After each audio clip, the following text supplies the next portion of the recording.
পেলিং সিকিম রাজ্যের একটি ছোট্ট শহর, যেটি ওয়েস্ট সিকিমে অবস্থিত। মানুষ এখানে ঘুরতে খুবই ভালোবাসেন। পেলিংয়ের আশপাশে বহু জায়গা আছে যেটা দেখার। এছাড়াও সবচেয়ে বেশি জনপ্রিয় যেটা, সেটি হলো কাঞ্চনজঙ্ঘার অপরূপ ভিউ। ঠিক তেমনই এখানকার বিভিন্ন ওয়াটারফলস, মনস্ট্রি খুবই দেখতে ভালো লাগে। আর সবচেয়ে বেশি মন ভরিয়ে দেয় এখানকার সবুজ প্রাকৃতিক সৌন্দর্য। তাই আজ আপনাদের দেখাবো একদিনে আমি কিরমভাবে পেলিং ঘুরলাম এবং পেলিংয়ের কিছু বিশেষ দ্রষ্টব্য স্থান আপনাদের সাথে এই ভিডিওতে আমি শেয়ার করব। Good morning. আছি এখন আমরা পেলিংয়ে। তো এখন ব্রেকফাস্ট ছাড়া হয়ে গেছে সবার। এবার যাবো আমরা পেলিংয়ে সাইট সিনগুলো ঘুরতে। সারাদিন কি ঘুরবো, কোথায় যাবো না যাবো, নিজেরাও ঘুরবো এবং আপনাদেরও শেয়ার করব আমাদের কিরম ঘোরা হচ্ছে, কোথায় কোথায় ঘুরছি। সঙ্গে থাকবেন, আশা করি ভালো লাগবে। আমরা এসে গেছি, আমাদের গাড়ি আসছে। এবার গাড়ি এসে গেলে আমরা সাইট সিন করবো।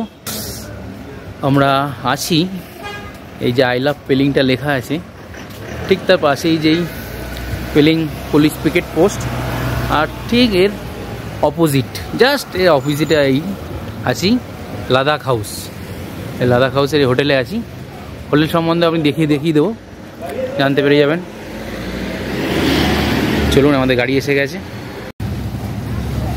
এই গাড়িটা আমরা পুরো ট্রিপটার জন্য করে নিয়েছি।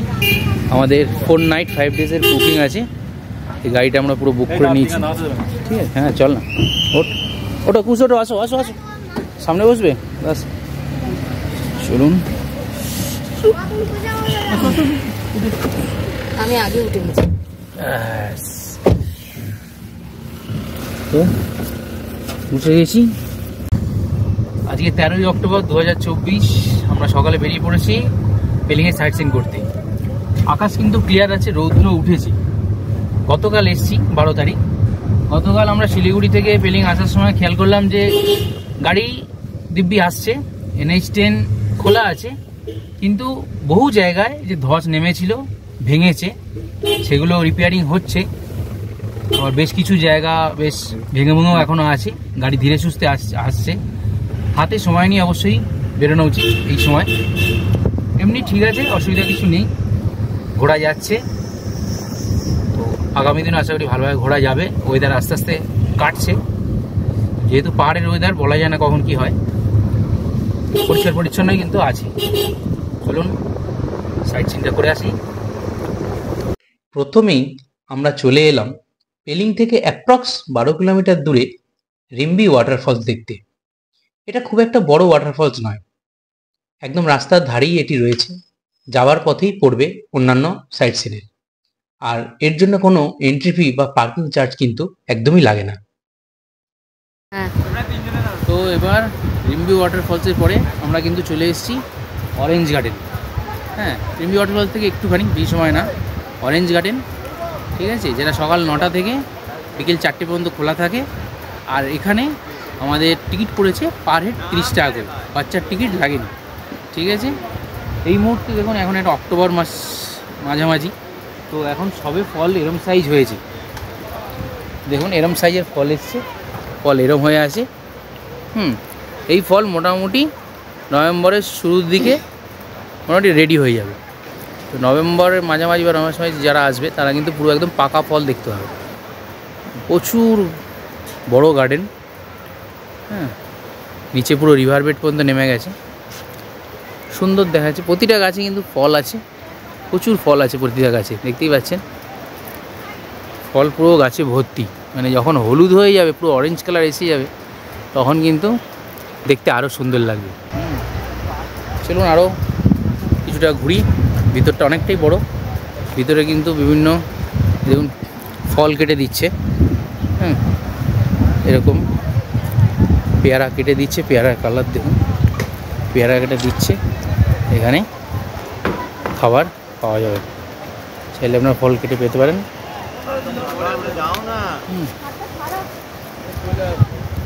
দিয়ে সুন্দর বাগানও করা আছে,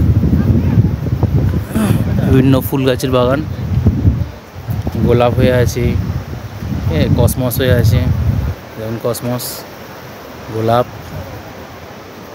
বিভিন্ন গাছ, সাইকাস, দারুণ করে সাজানো আছে। ছোট ছোট গাছ, কিন্তু তাতেও দেখুন ফল কিন্তু ধরে আছে।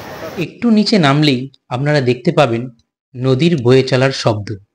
এই জায়গাটা কিন্তু অসাধারণ, চারিদিকে সবুজের ছোঁয়া, আর তার সাথে পাবেন নদীর একটা অসাধারণ রূপ। এখানে দারুণ সময় কাটবে। এখানে কিন্তু ক্যাম্পিংয়েরও ব্যবস্থা আছে, আপনারা এখানে ক্যাম্পিং করেও কিন্তু সময় কাটাতে পারেন বা থাকতে পারেন। এছাড়া রিভার বেডেই আপনারা পেয়ে যাবেন কিছু কিছু ক্যান্টিন, যেখানে বিভিন্ন খাবারের সাথে সাথে বিভিন্ন জুস এবং ওয়াইন সব রকমের সুবিধা এখানে কিন্তু রয়েছে।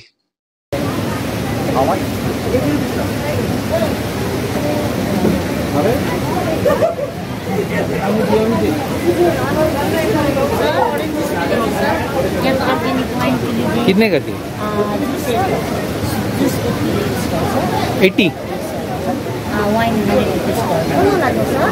ये कैसा, ये वाला की बाबा का रहेगा, ये वाला बहुत अच्छा रहेगा, वो वाला बाबा का। ठीक, थैंक यू। नहीं नहीं नहीं, অরেঞ্জ গার্ডেনের ভিতরে রেস্টুরেন্টও আছে। এই দেখুন রেস্টুরেন্ট, চাইলে আপনারা অর্ডার করলে এখানেও কিন্তু খাবার বানিয়ে দেবে। পিকুস কেমন লাগছে? ভালো। এখন ভিতরে এরকম রেস্টুরেন্ট আছে।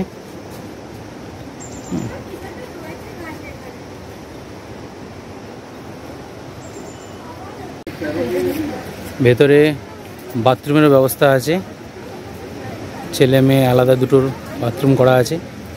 ঠিক আছে, ফলে সব রকম সুবিধাই এখানে কিন্তু দেওয়া রয়েছে। অরেঞ্জ গার্ডেন ঘুরে আমরা চলে এলাম কাঞ্চনজঙ্ঘা ওয়াটারফলস দেখতে। এটি বেশ বড় একটা ওয়াটারফলস, যেটা দেখার জন্য প্রচুর টুরিস্ট কিন্তু এখানে ভিড় করে। একরকম বলা যেতে পারে সিকিমের হয়তো এটাই বড় একটা ফলস। আপনারা এখানে কিন্তু জিপ লাইনও করতে পারবেন। আমি জিপ লাইন করেছিলাম, যেহেতু পুজোর সময় সেহেতু টিকিট আমার পড়েছিল 150 টাকা, তবে আমার মনে হয় অফ টাইমে একটু কম হবে। আর এছাড়াও ঠিক এর পাশ দিয়ে একটা সিঁড়ি উঠে গেছে উঁচুতে। এই সিঁড়ি ধরে আপনারা উপরে গেলে কিন্তু আরও ফলসটাকে কাছ থেকে এবং সুন্দরভাবে দেখে কিন্তু আনন্দ নিতে পারবেন। তবে এর মূল্য হবে 20 টাকা, এর জন্য আলাদা টিকিট করতে হবে। এছাড়া এখানে আপনারা বিভিন্ন খাবারের দোকান মানে স্ন্যাক্সের দোকান পেয়ে যাবেন, বিভিন্ন ড্রাই ফ্রুট, বিভিন্ন চানা মশলা, এই জাতীয় বিভিন্ন খাবার কিন্তু এখানে আপনারা খেতে পারবেন। তো জায়গাটি খুবই ভালো, অবশ্যই এখানে আসবেন। অসাধারণ লাগছে, দুর্দান্ত। সামনে দাদা ফটো নিচ্ছে।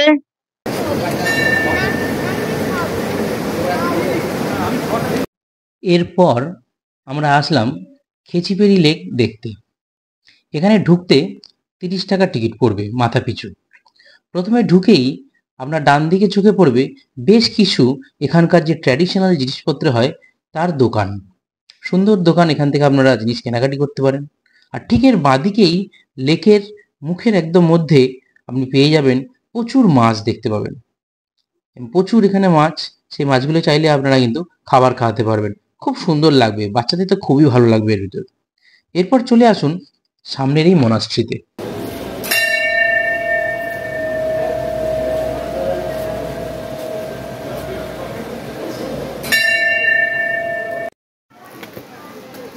তো এবার আমরা সবাই যাচ্ছি লেকের দিকে। মেন উপরে যে লেকটা আছে সেই লেকটা, নিচে এতক্ষণ ওখানে ছিলাম যেখানে মাছকে খাবার দেওয়ার জায়গা, প্রচুর মাছ, খুব সুন্দর, পরিবেশটা সুন্দর। এই হলো সেই পবিত্র খেচিপেড়ি লেক। বুদ্ধিস্ট এবং হিন্দুরা এই লেককে খুব পবিত্র মনে করে, তাই এখানে কিন্তু প্রচুর মানুষ তাদের মনোকামনা পূরণ করার জন্য এখানে আসেন। অসাধারণ লেকটা, বর্ষায় জলে একদম টইটুম্বুর হয়ে আছে, দারুণ সময় এই হলো সেই বৌদ্ধ ধর্মের অন্যতম একটি পবিত্র মন্ত্র, ওম মণি পদ্মেহম। এটা কিন্তু মনকে শক্ত করার বা বলতে পারেন ধ্যান করার, ধ্যান নিরাময় বিভিন্ন কাজে এই মন্ত্রটি কিন্তু ব্যবহার হয়ে থাকে। আর ঠিক এই প্রাচীরের পিছনেই একটা উপর দিকে একটা রাস্তা চলে গেছে। যদি দমের কষ্ট না হয় তাহলে উপরে অবশ্যই যাবেন। উপর থেকে কিন্তু খুব ভালো ভিউ দেখা যায় এই লেকের। বলতে পারেন এটা একটা ভিউ পয়েন্ট। চলো চলো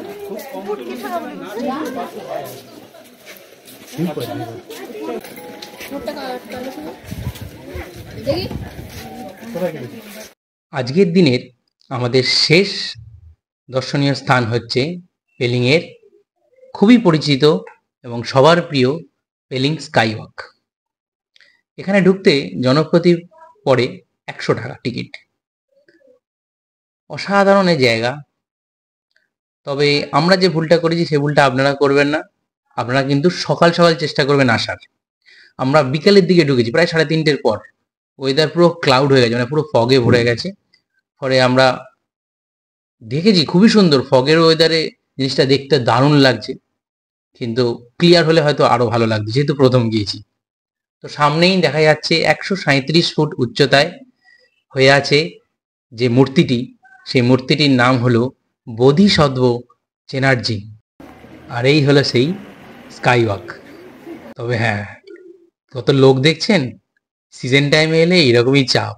আমার তো প্রচন্ড ভয় লাগছিল, নিচে তাকাতেই ভয় লাগছে। আর এত লোক, আর বাইরে ওয়েদারটা দেখুন, অসাধারণ লাগছে। এটা বলার মতো না, দারুণ লাগছে। ফগে দারুণ লাগছিল। কিন্তু চেষ্টা করুন সকালে আসার, যদি ক্লিয়ার আকাশ পেতে চান। বিকালবেলাটা এটা হওয়াটা স্বাভাবিক পাহাড়ে। তো ফ্রেন্ডস, যদি আপনাদের এই ভিডিওটি ভালো লাগে তো অবশ্যই চ্যানেলটি সাবস্ক্রাইব করে দেবেন যারা নতুন দেখছেন। আর হ্যাঁ, নতুন পুরনো সবাই কিন্তু আপনাদের গুরুত্বপূর্ণ মতামতটা দিতে ভুলবেন না যেন। তাহলে দেখা হচ্ছে এর পরের ভিডিওতে, যেটি থাকবে আমার পেলিং থেকে গ্যাংটক যাওয়ার যে রোড কন্ডিশন এবং তার মধ্যে যে সাইট সিনগুলো পড়ছে সেই সব কিছু নিয়ে আগামী ভিডিও। তাহলে আজকের মতো বিদায় নিলাম, নমস্কার।